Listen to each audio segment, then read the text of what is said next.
greatness is not for people that are chosen. Now, that is a big misconception people make. You think that you're chosen for greatness, especially in the world of trading, because the competition levels are so high and you continuously compare yourself to other traders. Greatness is for those who persist. So, I don't know how long you've been trading, but I can assure you that giving up, let's not talk about just trading. Giving up has crossed your minds at least more than once. And I can promise you the people that are champions in any degree of field, they're the ones that persisted. Now, I'm not trying to sit here, act like a motivational speaker. It's just, I promise you guys, the amount of times I got messages from people telling me that they want to give up because they're struggling. I mean, it's endless. Because at the end of the day, if it's worth it, it's supposed to be difficult. You don't rise in life or in trading when you feel ready. You rise up when you're fed up with your own excuses. When you look yourself in the mirror and you tell yourself, I am sick of my own excuses, I'm ready for change. That's when you level up. You won't level up just because you can look at so many motivational videos, you can look at so many cold plunges, you can look at so many people ranting on about how great life is because they persisted. Motivation can only take you that far. It's discipline, and it's constantly being persistent on the fact that what you want. So here's a little something that has helped me in my trading journey. I have a big case of OCD, right? Everything around me needs to be perfect at all times. Otherwise, either one, I get depressed, or two, I get pulled away from a situation. Like I pull myself away immediately, and it's because I want to protect myself. I want everything to be perfect, and to the point where, I mean, sometimes if I cannot control it, if something is uncontrollable, I'll remove myself like in a crazy way, so much so that it will hurt me and the other person or whoever is involved in a situation. Now, it has gotten better, but I think that is one of the main reasons why I can consistently and successfully trade Forex. So one thing that has helped me is I systemize everything. In my mind and in trading, I systemize everything.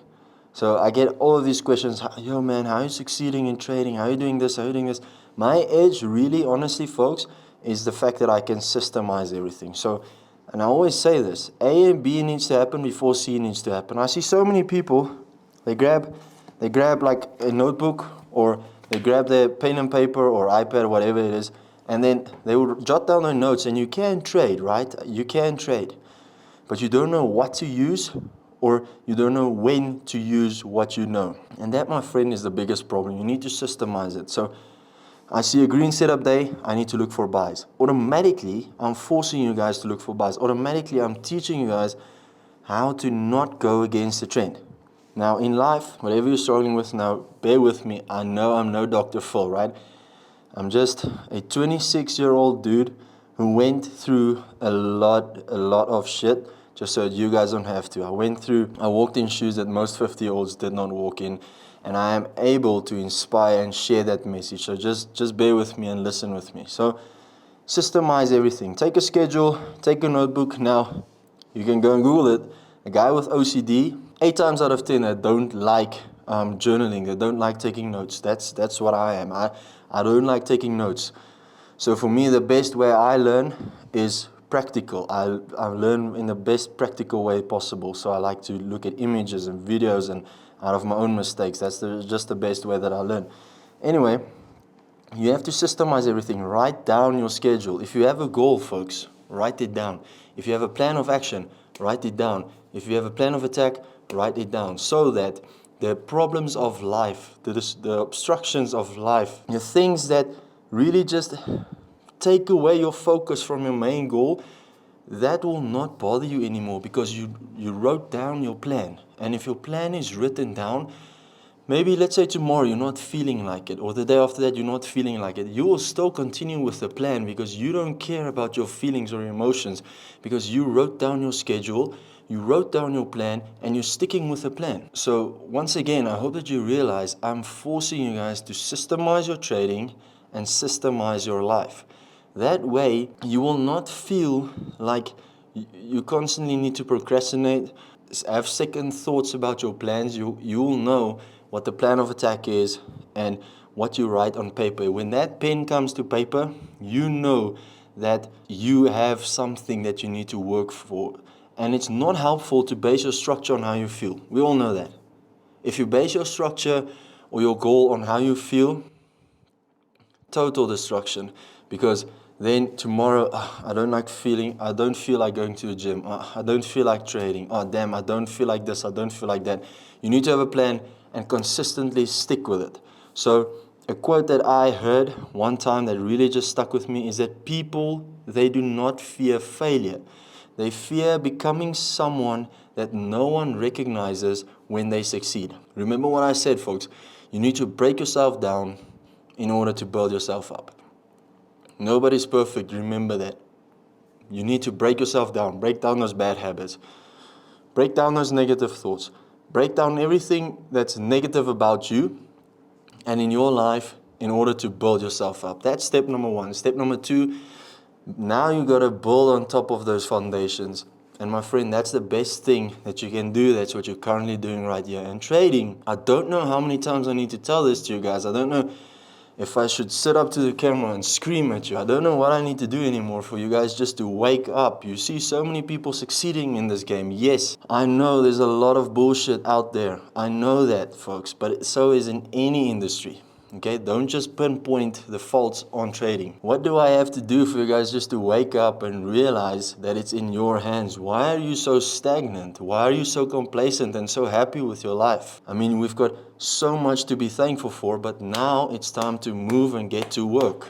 I love the messages. I see so many people winning, and there's two people that I can see on my DMs and emails. The ones that are really, really hungry, and then the ones that are complacent and then just strolling through life. So I need you to look yourself in the mirror and ask yourself, I need you to have that fire again that you had in day one. I don't care what you need to do. I don't care what you feel like. You need to get back to work. I mean, your life can literally change in 1 month. 30 days. 30 days, that's all I'm asking you. Just to really just put your head down and work. I cannot understand and respect complacency. I don't know why. I just cannot. I myself have been there. I've been complacent for a year after my mom died. Because I felt, this is a personal testimony and it's an honor to share this with you, but I felt that I bought the houses, I bought the cars for us and for friends and family members. I did investments, bought investment properties, hit big trading days.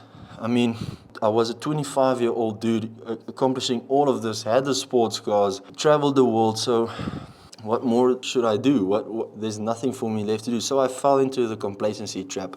I felt satisfied with myself, and I felt like I achieved it all. And oh boy, I have not been more wrong. I mean, the ego just really came into my life and tried to grasp me again, because that's something I really struggled with when I was younger. I really struggled with having an ego because, of course, man, I was this 20-year-old dude making all of this money all from his phone. It's natural, okay? I'm not saying it's right. I'm saying it's natural for it to happen. And fortunately, I'm super thankful for the fact that I got out of it. But as soon as I saw complacency happen to me again, I'm just saying this so you don't think I'm just trying to rant back at you, because I was there as well. That's my goal here, folks, is to teach you the mistakes that I made so that you don't make them again. That's my number one goal. I don't want you to make the same mistakes that I made. So please do not fall in the trap of complacency. That is why, let me just show you the screen here. I can float 20,000 US profit from one simple trade. Look here in the top left. You can see the live button, or the live. You can see it's not a screenshot. I'm floating around with my mouse. You can see these things. It's normal, folks. It's normal for this to happen. What do you expect to happen when you see an individual working his ass off, giving it everything he got for 7 years on end? I'm going for 10 years now, but for 7 years I've been consistent. What do you expect to happen? Now, 20K might not be a lot to the industry standard. I don't know what you think about 20,000. To me, or to any other guy who's being real, this is a shit ton of money, and literally all I did was a press of a button, folks. So At the end of the day, I'm not being arrogant, I'm not being egotistical, I'm not being whatever you think it is. All I am is, and all I'm doing here, is I'm trying to show you guys what's really possible if you really put your head down and you work. So family, without further ado, it's day 6 of the bootcamp. I hope you guys learned a lot with the gems that we've been dropping. And we've been overall just focusing on structure. Now, structure is just one pillar that I like to talk about in trading as the 4 pillars, okay? You need to look at a bunch of other things. So I know I might let it seem too simple, but there are some degrees and some extents that you need to follow with regards to your rules, so that you can understand what is needed of you, what is expected of you to finally become a trader. Yes, it is simple. Yes, it is easy when you follow the plan, but at the end of the day, there's a lot of different things that need to go in towards the branches to really just form one complete tree. So just remember that, folks. Back into the charts, I want to talk about just reiterating our structure with regards to false break reversal, green setup day, red setup day, before we move on to the next chapter, because I really want to make sure you people grasp this and you people understand what I'm talking about, because I don't want to jump from chapter to chapter to chapter and then we're leaving some folks behind. I don't want to jump from chapter to chapter to chapter and then we're leaving some folks behind. No man gets left behind. So I also just want to address something. The time zone that I'm using is UTC plus 2, because I've been getting this question a lot. And then on the indicator settings, the time zone is GMT plus 1. So keep that in mind, folks. It's very, very important to get the timing zones correct. And let's talk about green setup day, red setup day, false break reversal. So like I said in the beginning, folks, it's super easy, super simple. With the false break reversal, you want to track the previous weekly high and low. That's the first thing that you want to do at all times. When you come to your chart, always just draw the previous weekly high and then the previous weekly low. Okay, so for the false break reversal, that's what you want to have a look at. But when you look at the green setup day and red setup day, you only want to look at previous daily high or previous daily low. Okay, so hopefully you guys understand that. I want to put everything together now so that you can see where I'm coming at. So looking at today's date, the first thing that I do when I come onto the charts, I always clean my charts. I always start from scratch with regards to technical analysis. Why? It's just a habit that I have, just so I know that the new day, I'm fresh, I'm up and running, I can see what happened. I don't have a bias from yesterday, so I can see what happened overnight and I can stick to what I'm seeing right now.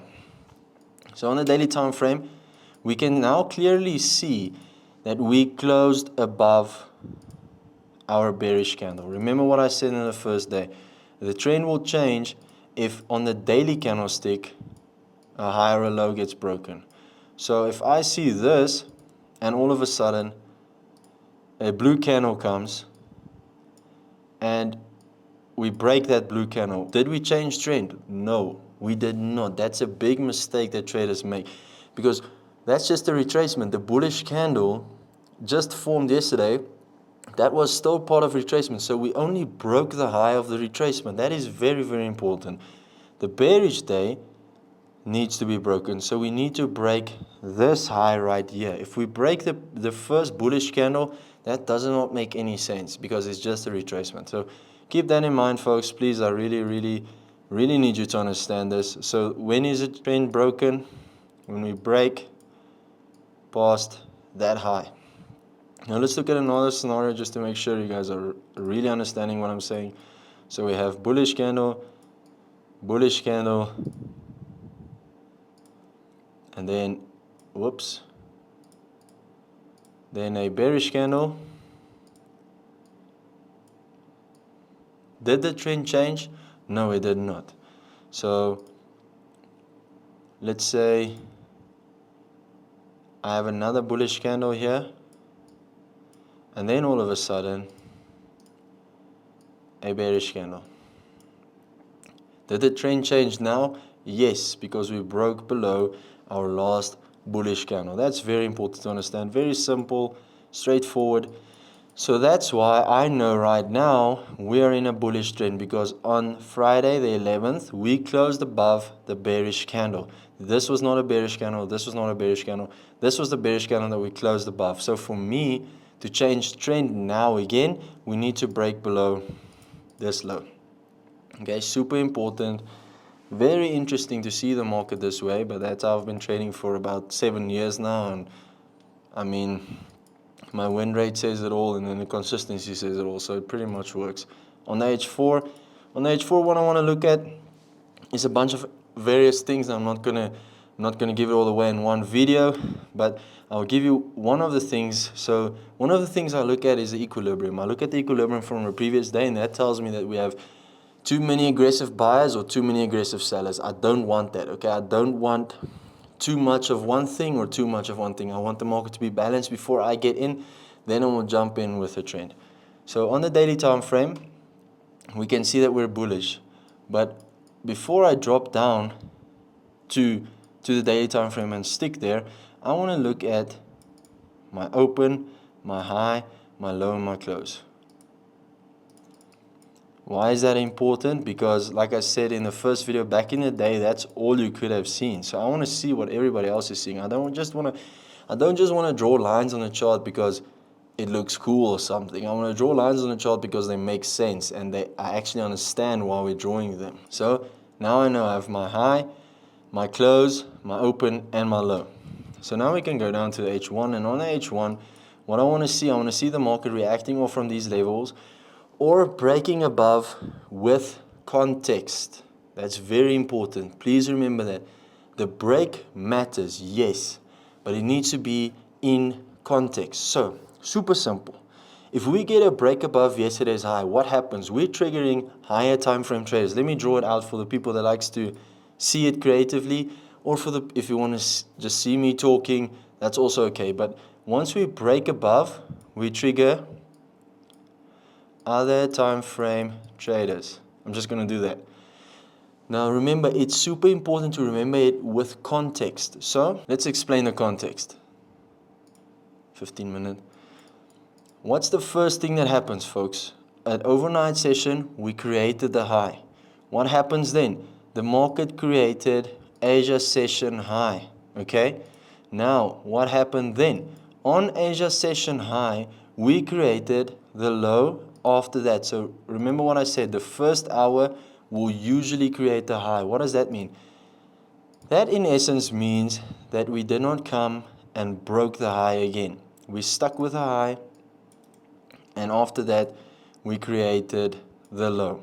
Now, what happened during London session? During London session, we closed and we broke above on Asia.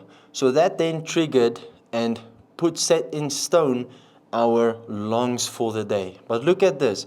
We had one thing that is probably one of my most favorite tools, and that is an exhaustion area. We had an exhaustion area at this candle right there. So that's the number one reason. Now you can just make it a little bit better like this. That's the number one reason why we did not get triggered for longs. Now, carrying on. We now broke below Asia session and we closed below it. Okay, so that is also very, very important for us to know, because Asia session triggered those, NY session triggered those lows of Asia session, and now we're creating a candlestick up. Now I'm not going to jump too much into what we're currently seeing. I don't want to get you guys confused. I'm going to stick with structure. When I'm sharing a few of the things I like to look at in the future, we will go down into detail and analyze it candlestick by candlestick. But for now, let's just look at structure. So it's very, very important for us to know. Now that I drew my levels and I drew my Asia session high, my Asia session low, okay, now I can do the analysis, okay? Because too many people, they come to a chart and they're going to be like, yo, what's up, bro? Let's have a look at Asia session. Okay, I can draw a trend line over here. What's up, dog? Yeah, snickety snack. I'm going to take up here and I'm going to take a sell back down. Bro, come on, let's be serious, man. You cannot analyze because you're just feeling like it is. Got to make sense. You got to look at fundamentals. You got to look at the technicals. You got to look at the overall daily time frame. All of these things. Don't come and snickety snack with the technical analysis and think that you're going to make money all of a sudden just because you're drawing lines on the chart. Come on, bro. Let's get real for a second. So NY session broke below, and we saw that we broke above last week's high. Very important. If we come down and we close below, what does that mean, folks? That means we have a false break reversal, but we need to close down below. If that does not happen, look at the beauty of this. We have bullish close, another bullish close, and then a bearish close. Very easy, very simple, okay? If we get a bearish close right here, what's going to happen day two? Day two, we're going to potentially want to hit those highs, come back down, or maybe London session consolidate, hit those highs and come back down. There's a lot of things that we can have a look at for it to happen, but very important. I think it's about time I explain to you all my history in trading and why I'm trading currently what I'm trading. So let's take a step back so you all can understand why I'm doing certain things. I started trading about 10 years ago, as most of you know. I traded on an app that not a lot of you know. I dabbled around with it, blew a shit ton of money. Before I did that, I was doing side jobs, washing cars, selling PlayStation games, selling bicycles, buying dirt bikes, selling them again, small scrap change, just to really, from the very beginning of when I could understand that it takes a tangible something, aka money, to receive something, I always wanted to trade. I always wanted to be part of doing business, like doing something that involves a trade, like giving money for something. And I was very driven since a young age, and to the point where I literally sold my PlayStation games and bought a dirt bike. And then when I wanted a bigger dirt bike, I did my one friend's homework for a whole semester just so I could get, and I gave him my dirt bike because what he did was his father owned a scrapyard, so they built dirt bikes up. So I gave him then my dirt bike and did his homework. He got good grades, by the way. And then I got a bigger dirt bike. What happened then is I sold that dirt bike, bought another dirt bike, sold that dirt bike, bought two dirt bikes, and then that's just how it went. And then at the end of the day, I found trading, I never thought I was gonna share this publicly, but I want you guys to be real with me, so I want to be real with you as well. It was in a dorm, a college dorm. We were a bunch of oaks staying in a dorm house, and I was sharing a room with somebody. Obviously, I was dabbling in trading, but not so much. I was looking at the line chart for about a year. That's how clueless I was. I was literally looking at, where's the line chart? This is how I was trading for really like a year, man. So I really did not know a lot. Not that I'm saying it's wrong, but it kind of is wrong. But anyways, I was walking, because we all shared one bathroom, and I walked to my bathroom, saw this oak at the side of my eye, saw him trading, and I went to him because he was a lot older than I am. I have a brother who's older than me, and he was a friend of my brother. So then I asked him, hey man, can you show me what you're doing here? And I'll never forget this. I wish I was sucking this out of my thumb, but it was true. He slammed the door in front of my face and told me, you will never be able to get this, just give up. So I was like, okay. I stood there for about a minute, and I was feeling like, literally feeling like the smoke coming out of my ears. Not because I was angry or something. It's just because when somebody tells me I can't do something, I will literally go to the ends of the earth to do it. So I want to ask you, by saying that, a lot of you say you will die for your kids. You're so hungry for this passion or to achieve something, you'll die for it. But I'm here to ask you, will you live for it? I'm here to ask you, will you literally, you say you will die for your kids, will you live for them? That's what I'm asking. How long are you going to be stagnant? How long are you going to be complacent? They want you to live. You're a daddy, you're a mommy, or you're a son, you're a boyfriend, you're a fiance, you're a girlfriend, you're a husband, you're a wife. When are you going to start living the life that you and we both know you deserve? That's when I made that decision. I told myself, nope, enough of this. I'm going to prove everyone wrong. So my whole life, I'm not playing the victim here. I'm pretty sure you guys are going through this as well, but it's me sitting in front of the camera, not you. So my whole life I was told I would not be able to do something. I was diagnosed with a lower back injury in primary school. They told me I'll be in a wheelchair the following year. I mean, I'm going for my 11th year that I'm doing boxing right now. I did some wrestling at some stage. I mean, I've been doing contact sports ever since. So the minute they told me I cannot do that, I literally just said, no, I'm going to do it, you know. So, I mean, that was the biggest mistake and the blessing in disguise that guy made. Long story short, paid a bunch of gurus, bunch of guys to teach me, bunch of guys here in South Africa, a bunch of guys overseas. And fast forward, I bought Larry Williams' course. He's for those of you who don't know, he's a very, very, very old dude. But he has a lot of knowledge in the markets. I think he's retiring now. That I would not say that gave me the breakthrough that I needed, but it gave me the understanding of the markets that I'm using today, such as what is a base currency, what is exotic currencies, why are the markets being impacted at these certain times. All of these things is what he taught me and what I use today. And then obviously fast forward, you guys already know my journey back in the first video. So it all comes down to, I need you guys to understand, I'm not thumb sucking these things just because it sounds cool. With every word that I'm saying, you need to understand these words have been hand-picked, except the word snickety snacky. I just made that up. Every other word except snickety snacky has been hand-picked for you guys to understand that I have walked the walk in this trading journey, and I'm looking so forward to the next 10 years in this trading journey with you guys, of course. So back to the charts, man. I don't know why I always do it. Shit, man. I don't know why I always do that. But anyways, back to the charts. So now if we see a red setup day, well, the green day, another green day, and we see a red setup day, the market closing lower than it opened, that will obviously mean that we're looking for some bearish momentum. Now, I hope you can see the transition, how it's going hand in hand. Now, if we get a bearish candle, remember what I said, it will not mean that we changed trend. It will mean that you get impulsively on the change of trend. So you have one of two decisions that I want to talk about today. You can wait for a day 2. This will explain why we always wait for a day 3. Sometimes you can get a day 2.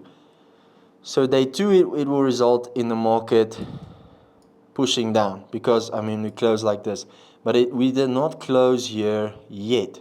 So if day 2 comes and day 2 closes like this, then it's perfectly fine. You can take shorts to the next key area. Now, I get this question a lot. What happens if we get an inside day?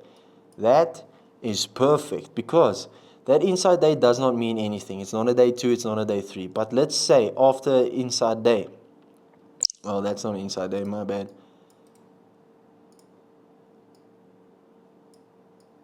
Let's say after the inside day we get a bearish day.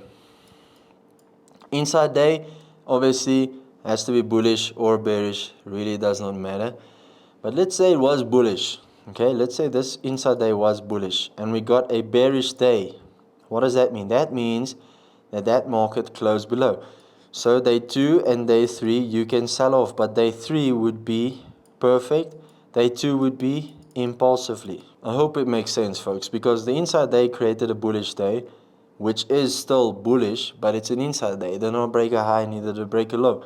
So the following day, which is day 2, that broke below the low, that created the day 2 setup. So then a day 3 setup must follow suit. So very easy, very straightforward to understand. I would really love to conclude this chapter, folks, so we can all just start fresh with regards to the other technical analysis parts. But remember, this is how we look at structure, okay? This is very, very important because structure is the baseline. It's not the be-all, not the end-all in trading. It's really just how you look at the market and how you get your bias, because your bias is super important. That then dictates how you take trades from the day on. Now, after that, we need to decide, are you a swing trader, are you an intraday trader, are you a buy and hold or sell and hold? It all depends on your personal trades. Now, I'm busy creating PDFs for you guys where we can do these activities together and we can learn together. Don't worry, it's not going to be boring. I cracked a few jokes here and there. It's super fun. I really like to make trading simple and fun. But for now, folks, comment down below what is your favorite setup now that we've finished. Is it a false break reversal? Is it a green setup day? Is it a red setup day? I must confess, my favorite one is a red setup day. Why? Because remember what I said, the market will fall a lot harder than it rises, but it will happen quicker. So if I see a red setup day, oh boy, I really just go big on that thing because I know it's going to be swift. I know it's going to be quick, but that means also that I need to be swift and quick, but it happens almost instantly. 6 to 7 candles, and you'll hit your take profit if you did it right. I would really love to know what your guys' favorite are, but I'll see you guys in the next video. Peace out.